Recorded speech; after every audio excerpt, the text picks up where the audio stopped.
दोस्तों आज की हमारी इस वीडियो का टॉपिक रहेगा चार्ल्स लैम्ब का एक ऐसे ड्रीम चिल्ड्रन अ रेवरी। रेवरी का मतलब होता है दिन में देखा हुआ सपना।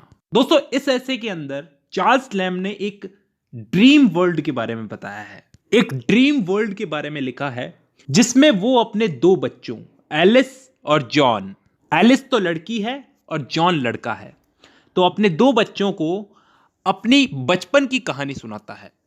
अपने भाई जॉन लैम्ब, हाँ इसके भाई का नाम भी जॉन है, तो कंफ्यूज मत होना, बेटे का नाम भी जॉन है और भाई का नाम भी जॉन है। अपने भाई जॉन लैम्ब और अपनी ग्रेट ग्रैंडमदर के बारे में इन दोनों बच्चों एलिस और जॉन ने अपने फादर चार्ल्स लैम्ब की ग्रेट ग्रैंडमदर को कभी नहीं देखा था। चार्ल्स लैम्ब इन बच्चों को उनकी कहानी सुनाता है। लैम्ब की ग्रेट ग्रैंडमदर का घर बहुत बड़ा था नॉरफॉल्क में, और वो घर इस घर से 100 गुना ज्यादा बड़ा था। जिस घर में ये बच्चे और चार्ल्स लैम्ब रह रहे हैं, इस घर से वो घर 100 गुना बड़ा था। और उस 100 गुना ज्यादा बड़े घर का कनेक्शन किसी एक हॉरिबल एपिसोड से था, कोई डरावना एपिसोड। एक लकड़ी की चिमनी थी इस घर में, जिसे इस घर के ऑनर ने मार्बल की चिमनी में बदल दिया, क्योंकि उस वक्त मार्बल का बहुत ज्यादा चलन हो रहा था। और उसने उस लकड़ी की चिमनी को मार्बल की चिमनी में इसलिए बदला क्योंकि उस पर एक ट्रेजिक स्टोरी का शिलालेख लिखा हुआ था, इसलिए उसे मार्बल से रिप्लेस करवा दिया उस घर के ऑनर ने। और उस ऑनर का नाम था रॉबिन रेडब्रेस्ट। इस बात पर लैम्ब की बेटी एलिस चिढ़ सी गई और बोली कि कितना गलत किया उसने। तो अभी फिलहाल उसकी ग्रेट ग्रैंडमदर वहां पे रह रही थी, और उसकी ग्रेट ग्रैंडमदर कितनी अच्छी और रिलीजियस महिला थी लैम्ब उन बच्चों को बताता है, जिसका नाम फील्ड था। लैम्ब की ग्रेट ग्रैंडमदर का नाम फील्ड था। सभी उन्हें प्यार करते थे और कितनी रेस्पेक्ट देते थे, लेकिन वो असलियत में उस घर की मालकिन नहीं थी, उस बड़े घर की मालकिन नहीं थी, बल्कि उन्हें तो इस घर की देखरेख करने के लिए रखा गया था इस घर के असल मालिक ने। तो मतलब यह कहा जा सकता है कि वो एकदम मालकिन की तरह ही रहती थी। इस घर का असली ऑनर तो अपने नए और ज्यादा फैशनेबल घर में रह रहा था, जो उसने पास ही की एक कंट्री में खरीदा था। लेकिन लैम्ब की ग्रेट ग्रैंडमदर तो वहां ऐसे ही रहती थी जैसे वो घर उन्हीं का हो। उस घर का ऑनर अपना बहुत सारा सामान अपने नए घर में ले गया था। इस पर लैम्ब के बेटे जॉन ने स्माइल किया और बोला, that would be foolish Indeed. उसके बाद लैम्ब ने अपने दोनों बच्चों को बताया कि जब उसकी ग्रेट ग्रैंडमदर की डेथ हुई थी, तब उनकी अंतिम यात्रा में, उनके फिनरल में कितने सारे गरीब लोगों की भीड़ थी। कुछ जेंटलमैन लोग भी थे, क्योंकि सब लोग उन्हें जानते थे, वो एक बहुत ही गुड नेचर्ड और रिलीजियस महिला थी। लैम्ब अपने दोनों बच्चों को बताता है कि हमारी ग्रेट ग्रैंडमदर एक बहुत ही सम्मानित बेस्ट डांसर भी थी। इस पर लैम्ब की बेटी एलिस बोलती है कि द बेस्ट डांसर। एलिस अपना पैर हिला रही थी और लैम्ब उसे देख रहा था। यहां पर लैम्ब अपने बच्चों को बताता है कि उसकी ग्रेट ग्रैंडमदर को कैंसर था, जिसका दर्द उन्हें अपने साथ ले गया, लेकिन उनकी गुड स्पिरिट्स को नहीं ले जा सका, न ही उन्हें झुका सका, और वो अभी भी सीधी खड़ी है, क्योंकि वो एक बहुत ही अच्छी और रिलीजियस महिला थी। वो अपने बड़े से घर के बड़े से कमरे में अकेली ही सोया करती थी, और वो बताती थी कि उनके बेड के पास में दो बच्चों की प्रेत आत्मा उन्हें दिखती थी, लेकिन वो उन्हें कोई नुकसान नहीं पहुंचाती थी।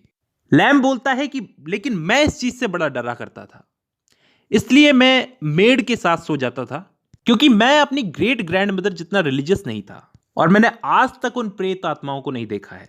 इस पर लैम्ब का बेटा जॉन अपनी आईब्रोज को फैलाता है, यह दिखाने के लिए कि वो कितना निडर है। लैम्ब बोलता है कि वो कितनी अच्छी थी, हम लोग उनके पास हॉलिडेज पर जाया करते थे, जहां मैं तो अपना आधा टाइम 12 सीजर्स की पुरानी मूर्तियों को देखने में लगाया करता था, जो कि कभी रोम के एम्परर थे।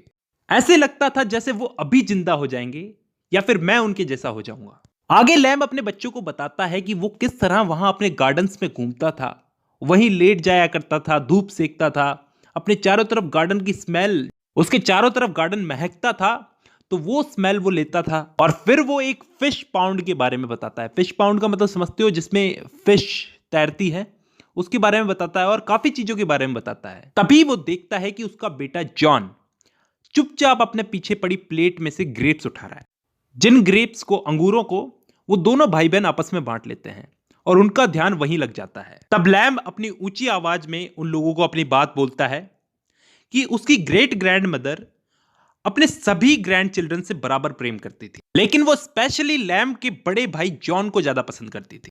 लैम कहता है कि वो इसलिए करती थी क्योंकि वो हम सब में सबसे बहादुर और हैंडसम था, हम सब में एक तरह से राजा की तरह था।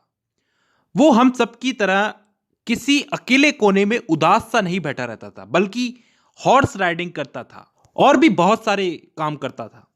जैसे जैसे वो बड़ा होता गया उतना ज्यादा ज्यादा ब्रेव और हैंडसम होता गया। सब उसकी बहुत तारीफें करते थे। वो मुझे अपने कंधे पर बैठा करके ले जाया करता था क्योंकि मेरे पैरों में दर्द रहा करता था, इसलिए मैं ज्यादा चल नहीं सकता था। इसके बाद लैम्ब अपने बच्चों को बताता है कि किस तरह से उसके भाई जॉन की डेथ हुई थी और भी बहुत कुछ, और वो चाहता है कि उसका भाई उसके पास वापस आ जाए और वो पहले की तरह आपस में लड़े।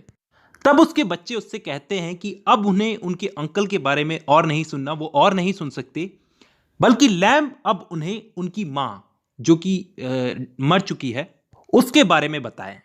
तब लैम्ब अपने बच्चों को उनकी प्रिटी मदर के बारे में बताता है। उनकी मदर का नाम था एलिस, जिसके पीछे लैम्ब 7 साल तक एक होप में, एक आशा में रहा।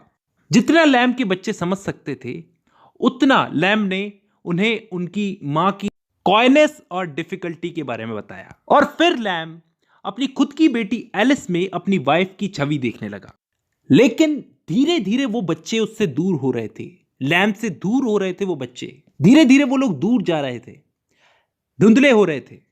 उन्हें देख करके लग रहा था जैसे वो कह रहे हो कि हम तुम्हारे बच्चे नहीं हैं, हम ना तुम्हारे बच्चे हैं ना एलिस के बच्चे हैं, हम कुछ भी नहीं हैं, हम सिर्फ एक ड्रीम है।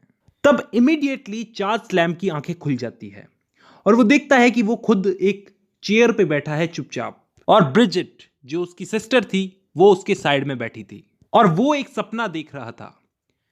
और जो उसका भाई था जॉन, वो तो हमेशा के लिए जा चुका था। चार्ल्स लैम्ब एक सपना देख रहा था और अभी वो इस सपने से जाग चुका है। और हमारा ऐसे यहीं खत्म होता है।